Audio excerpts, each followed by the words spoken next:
الحمد لله رب العالمين، والصلاة والسلام على سيد الأنبياء والمرسلين حبيبنا وشفيعنا محمد وعلى آله وصحابه أجمعين۔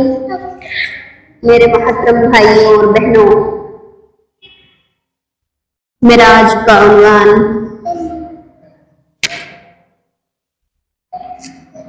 پیارے آقا صلی اللہ علیہ وسلم کی آمد کے متعلق ہے۔ کس طرح آقا نامدار صلی اللہ علیہ وسلم کی آمد اس دور جہالت میں ہوئی، اور کیا اس دنیا کے حالات آپ صلی اللہ علیہ وسلم کی آمد سے پہلے تھے۔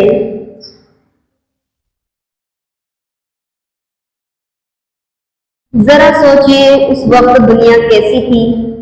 اندھیروں میں ڈوبی ہوئی، جہالت، ظلم، شرک، عورتوں پر ظلم، یتیموں کی حق تلفی، کمزوروں کا خون بہایا جاتا، طاقتور ہی قانون تھا۔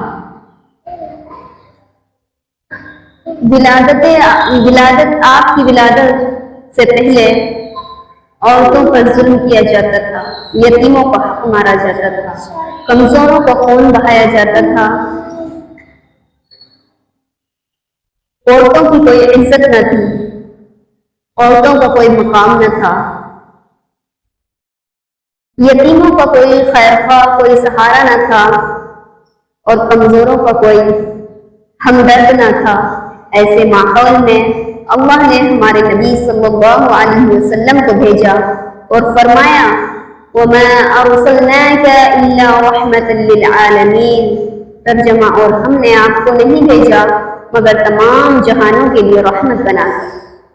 ہاں، نبی صلی اللہ علیہ وسلم صرف عرب کے لیے نہیں آئے، صرف مسلمانوں کے لیے نہیں آئے، بلکہ پوری انسانیت کے لیے رحمت ہے۔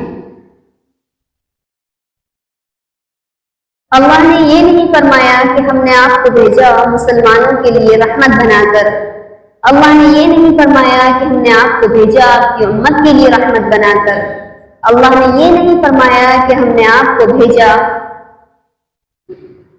انسانوں کے لیے رحمت بنا کر،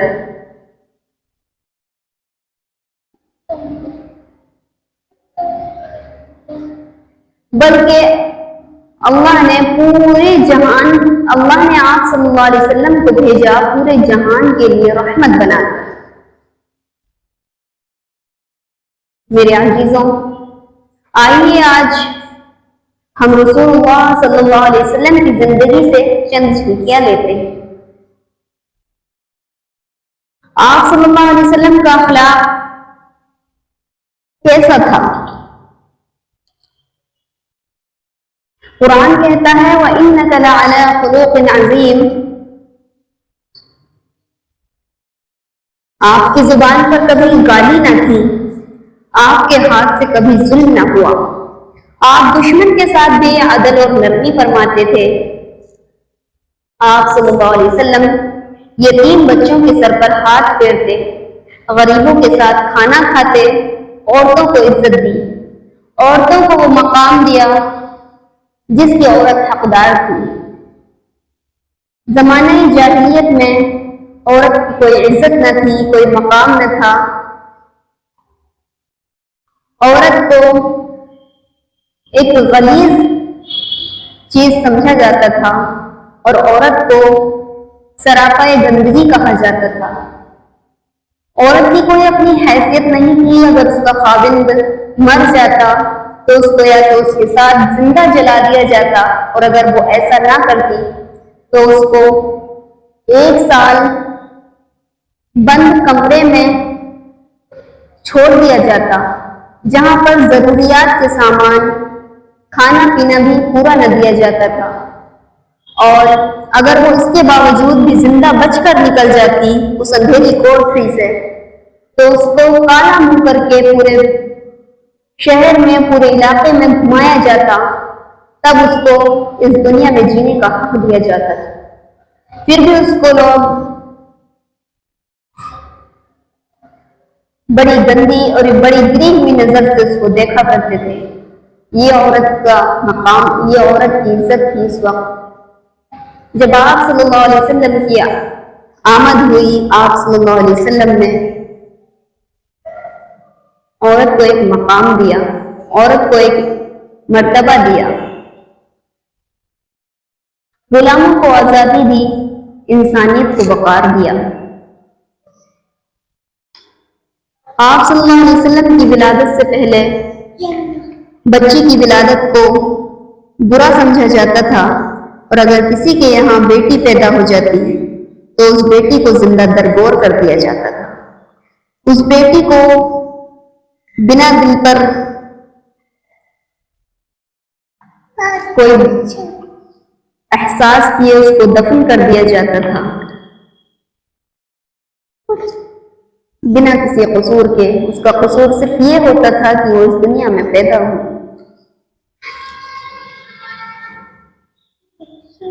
آپ صلی اللہ علیہ وسلم کے آنے پر بیٹیوں کو جینے کا حق ملا۔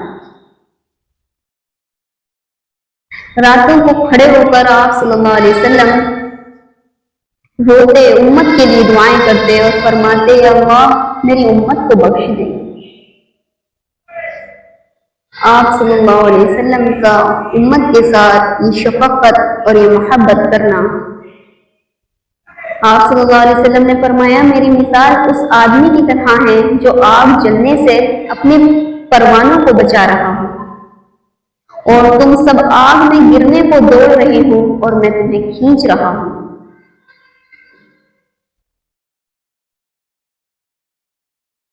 میری مثال اس آدمی کی طرح ہے جو آگ میں جلنے سے اپنے پروانوں کو بچا رہا ہوں، اور تم سب آگ میں گرنے کو دوڑ رہے ہو اور میں تمہیں کھینچ رہا ہوں۔ میرے بھائیوں، کیا یہ کافی ہے کہ ہم صرف 12 ربیع الاول کو چراغاں کر لیا کریں، جھنڈے لگا لیں اور نعمتیں پڑھ لیں، نعتیں پڑھ لیں؟ نہیں، جھنڈے لگانے، چراغاں کرنے سے آپ صلی اللہ علیہ وسلم کے امتی ہونے کا حق ادا نہیں ہو سکتا۔ اصل مقصد یہ ہے کہ ہم اپنی زندگی کو نبی صلی اللہ علیہ وسلم کی سنت کے مطابق بنائیں۔ اگر ہم سچ بولیں تو یہ نبی کی محبت ہے، اگر ہم نماز قائم کریں گے تو یہ نبی کی محبت ہے، اگر ہم ماں باپ کی خدمت کریں گے تو یہ نبی کی محبت ہے، اگر ہم یتیموں، غریبوں، بیواؤں کا سہارا بنیں گے تو یہ نبی کی محبت ہے۔ نبی کی نعتیں پڑھنے یا نبی کے یاد میں اور نبی کے لیے چراغاں کرنے سے نبی کی محبت کا حق ادا نہیں ہو سکتا۔ نبی صلی اللہ علیہ وسلم نے فرمایا، تم میں سے کوئی مومن نہیں ہو سکتا جب تک میں اس کے نزدیک اس کے والد، اولاد اور سب انسانوں سے زیادہ محبوب نہ ہو جاؤں۔ بخاری کی روایت ہے، تم میں سے کوئی مومن نہیں ہو سکتا جب تک میں اس کے نزدیک اس کے والد، اولاد اور سب انسانوں سے زیادہ محبوب نہ ہو جاؤں۔ یعنی ایمان کا درجہ ہی یہ ہے کہ ہمارے دل میں سب سے زیادہ محبت رسول اللہ صلی اللہ علیہ وسلم کی ہونی چاہیے۔ تو آئیے ہم آج یہ عہد کریں، ہم اپنے گھروں کو سنت کے مطابق بنائیں گے، ہم اپنی زبان کو جھوٹ اور غیبت اور گالی سے پاک اور صاف کریں گے۔ آپ صلی اللہ علیہ وسلم کا ارشاد ہے،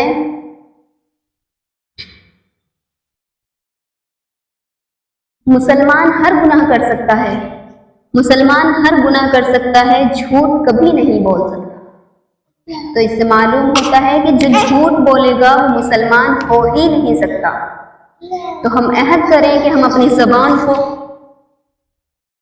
جھوٹ سے بچائیں گے، ہم اپنی زندگی کے اندر سچائی لے کر کے آئیں گے اور گالی سے بچائیں گے، گالی سے اپنی زبان کو پاک کریں گے، غیبت سے اپنی زبان کو پاک کریں گے۔ ہم اپنے دل کو محبت رسول صلی اللہ علیہ وسلم سے بھر دیں گے، ہم اپنی اولاد کو نبی صلی اللہ علیہ وسلم کے تعلیمات کے مطابق تربیت دیں گے۔